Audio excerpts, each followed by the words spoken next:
What's up everybody, it's 3-Wheel Khalil, and I am sorry to have taken so long to get back to you with this content, but I have been enjoying my Spyder immensely. It's just been a great vehicle to do all the things that I love to do. Go to work, go to the gym, go see friends, do, little errands around town. Having the frunk in the front has been awesome to grab dinner for me and my wife, so it's really just been an awesome experience. And I wanted to talk today a little bit more about the first things that I decided to buy for my Spyder, the first accessories that I decided to throw on there, or the first mods that I decided to make. And really, out of the box, the Spyder does not need much, and you'll notice that that's kind of the theme of these mods. Is I'm not trying to reinvent the wheel or reinvent the Spyder with these changes that I've made. I really just want to enhance the things that I love about it already, and maybe take over some of the cooler modifications that I had on my Riker, the more useful ones, and bring them over to the Spyder platform so that my Spyder is just as useful as my Riker was to me. So without further ado, hope you guys stay tuned, and I will be announcing the winner of the giveaway from the last video in this video, and hey, stick with me. So we're coming out the gate with a heavy hitter. This actually may be the most important modification on this list, at least to me, and that is the LAMONSTER brake rod replacement.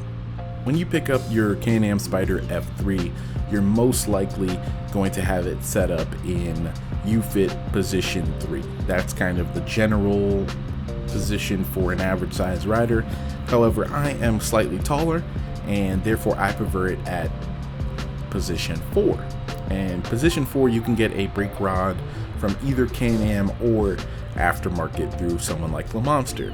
Now the big difference is the OEM ones, no matter the position, it changes slightly how the brake pedal sits, but all of them are going to have the brake pedal sit a lot higher than I prefer, and more vertical.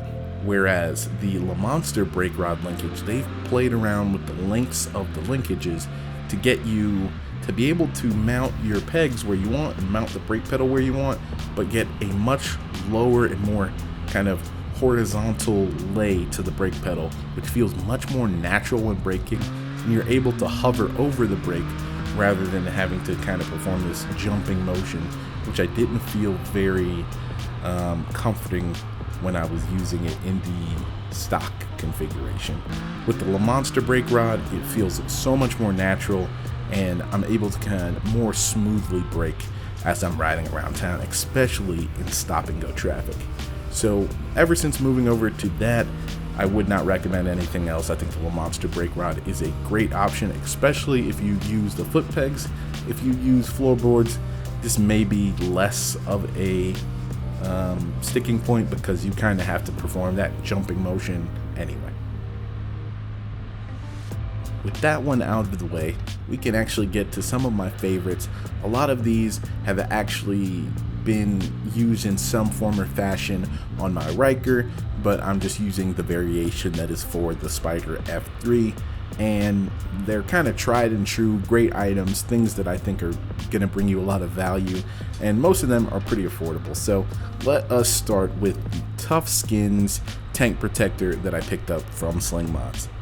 Now the TUFSKINZ tank protector is, to me, an essential. It gives you a little bit of a unique look, plus the plastic that is used, at least on the Riker, I can't speak to the Spyder because I went for this immediately, but can easily scratch in that area, especially if you're riding and you have a belt on, or you wear your keys on a belt loop or something like that. That, when you get on and off the motorcycle, can actually lead to scraping that tank all the time.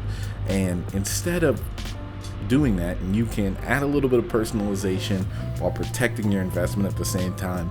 So to me, it's a no-brainer. I just grabbed that TUFSKINZ tank protector. It's pretty affordable, and I think they look really slick.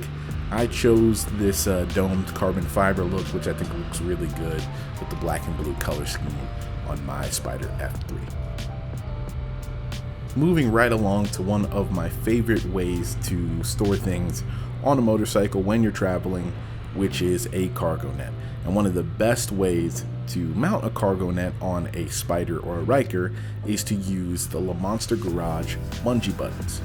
Now these buttons mount in different ways for the Ryker or the Spyder, but on the Spyder there are the handle grips that go around the back seat area, and you can uninstall those handle grips, and they have a little spacer or a little end cap where the bolts go through to mount those handles.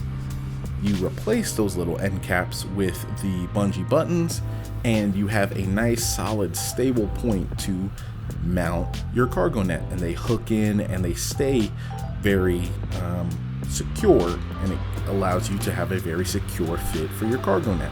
And you can use different sizes, whether you want to have a very tight fit for smaller items, or you want to have a looser fit so you can fit very large items. And I have both sizes. I have the one that I had on the Ryker, and then I upgraded the size. I'll leave both sizes in the description below because I'm not sure off the top of my head. But you can grab the cargo nets on Amazon, and you can use them to store anything that you need on a quick ride.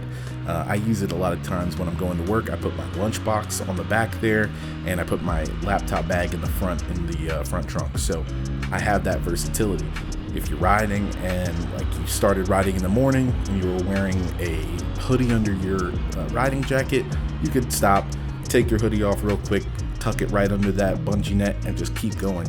You don't have to fumble with turning off your motorcycle to put it in the front trunk or something like that. So it's a really cool piece of kit because you can fit huge things in there if you're persistent. I've fit like 5 packages under there one time when I was riding up to the UPS shop. So it is a really great way to get some versatile storage on your Can-Am Spyder or Ryker for that matter.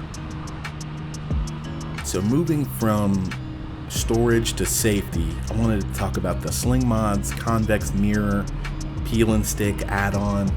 And I actually had a pair of these on my Ryker. I love them. They really open up your field of view. Obviously with a convex mirror you have to take into account that it's going to change the distance that you perceive people to be at a little bit, but as soon as you get used to it and you kind of start to make those markers in your mind on, okay, this is exactly how far someone will be behind me when I see them at this distance, you'll get really used to it and you'll know. And obviously as a good motorcycle rider you should always be doing a head check anyway, but it gives you a lot better field of view, especially if you're a broader rider like myself, so where you can see lanes around you, can see both sides very well, and you get a much better picture of where you are in the scheme of things, especially if you're on a highway or any sort of multi-lane road. Now the SLINGMODS specific version, some people claim that you can get cheaper ones, especially for the Ryker and stuff like that, on Walmart or other third parties. I can speak to the SLINGMODS ones for the Ryker, for the Spyder. They are high quality. They use a good 3M adhesive. I've had no problems with either one. Most times people don't even realize that I have something on there, except for the fact that they're like, wow, you can see a lot more, because these are custom built for the Spyder, for the Ryker. Go with something that is of high quality. These folks who create these products, whether or not they're manufactured in the US or they're sourced from China, they do spend a decent little bit of time in R&D creating these products, and that's why sometimes they might have a slightly higher price point than what people believe they should. But at the end of the day, it does take money to engineer a product, and I think that SLINGMODS and the teams that they use to create these products do a good job. And my last item is probably the most simple item, but it is an essential nonetheless, and that is a phone holder. And more specifically, that is the QUADLOCK phone holder that I recommend to everybody. QUADLOCK is really the king of this space for motorcycling. It's because it's secure, it's because it's proven, it's because it's trusted. I've even started bringing this on trips. If I know I'm going to ride a motorcycle somewhere else, I'll bring one. It takes 2 little Allen head bolts, and it wraps around your handlebar. It takes maybe 5 minutes to install a QUADLOCK onto your handlebar, and it's a great item to have. The case system works very well. I've had no issues since using QUADLOCK. I've used QUADLOCKs for about 3 years now, and I've dropped my phones many times and I've been fine. So to me, it's a great option. You definitely need some sort of phone holder, and honestly, I would just adopt the QUADLOCK ecosystem. I use it even in my truck now. When I go off-roading, my phone is rock solid. So That's my recommendation, and these are my top 5 mods that I had to get right when I bought my Spyder within the first few weeks, and they have all been a great addition to my riding experience. Now, maybe you might have been waiting on this, but we're going to get right into the winner of the giveaway. Sorry to take so long, but I'm going to give it to you guys in just a moment.